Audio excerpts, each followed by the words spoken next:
Welcome to Speaking with Intent, the podcast about communication, leadership, influence, and the hidden psychology behind the conversations that shape our lives. I'm Paul, I'm the host. Let me ask you a question. When you picture the most influential person in a room, who comes to mind? Is it the confident executive delivering the presentation? Maybe the charismatic politician commanding the stage. Maybe it's an attorney making a powerful argument. Salesperson who never seems to run out of words. Most people assume that influence belongs to the person doing the talking. I think that's one of the biggest misconceptions in communication. Because in my experience, the most dangerous person in the room is often the quietest. Not because they're shy or because they're passive, but because they've mastered something far more valuable than speaking. They've mastered getting everyone else to speak. Today I want to explain why that changes everything. One of the first mistakes people make in conversations is believing that whoever speaks the most controls the discussion. It feels intuitive. After all, if you're talking, you're directing the conversation, right? It's not necessarily true. Every sentence you speak reveals something. Your priorities, assumptions, maybe your emotional state, even your confidence. Sometimes even your fears. The more you talk, the more information you give away. Information is leverage. And leverage almost always benefits the person collecting it, not necessarily the person providing it. Think about almost every professional or every profession built around high-stakes communication. Experienced detectives or negotiators, like I mentioned earlier, attorneys, executives, journalists, any good leader, really. None of them succeed because they dominate conversations. They succeed because they know how to draw information out of the other people. The goal isn't to impress. The goal is to understand. Because once you understand someone, your communication becomes dramatically more effective.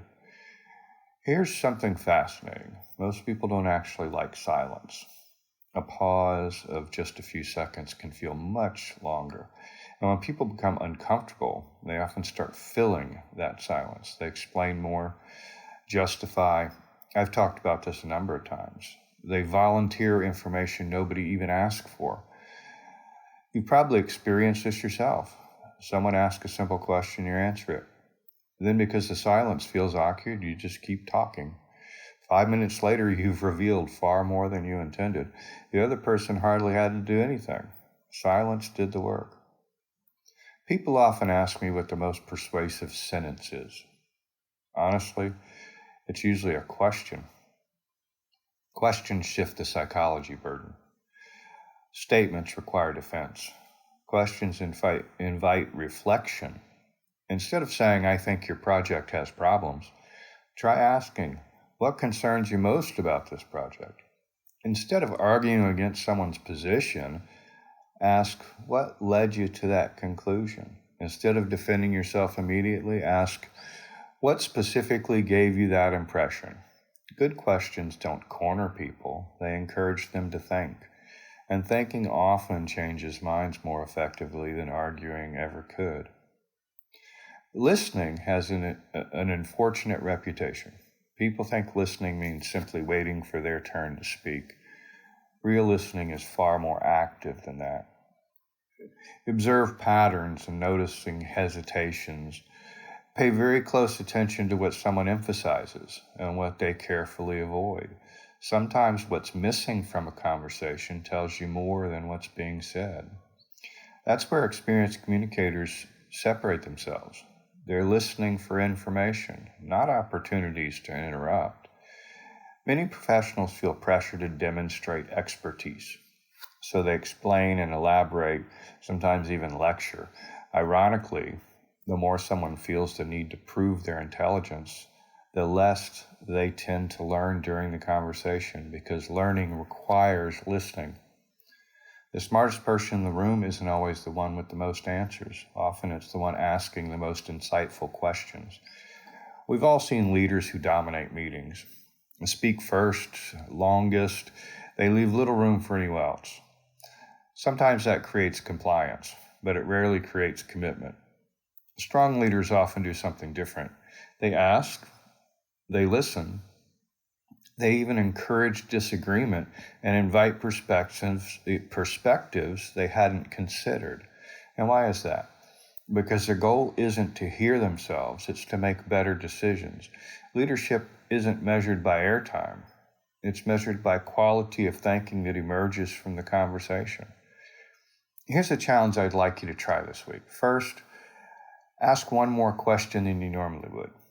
Second, ask someone after someone answers, pause. Don't rush to fill the silence. Just see what happens. And third, instead of preparing your next response, become genuinely curious. Ask yourself, what haven't I learned yet? And finally, leave one conversation this week knowing more about the other person than they know about you. Not because you're hiding, but because you're listening intentionally. You'll be surprised how often people appreciate being heard. Communication isn't a competition to see who can say the most. It's a process of discovering what matters. The loudest voice often gets attention, but attention isn't influence. Influence comes from understanding, and understanding begins with real curiosity. So the next time you walk into an important meeting or a negotiation, or even a difficult family conversation or personal conversation, resist the temptation to prove how much you know. Instead, see how much you can learn. Because the most dangerous person in a room usually isn't the loudest. It's the one who quietly makes everyone else talk. Thank you for listening. And until next time, speak less, observe more, and always speak with intent.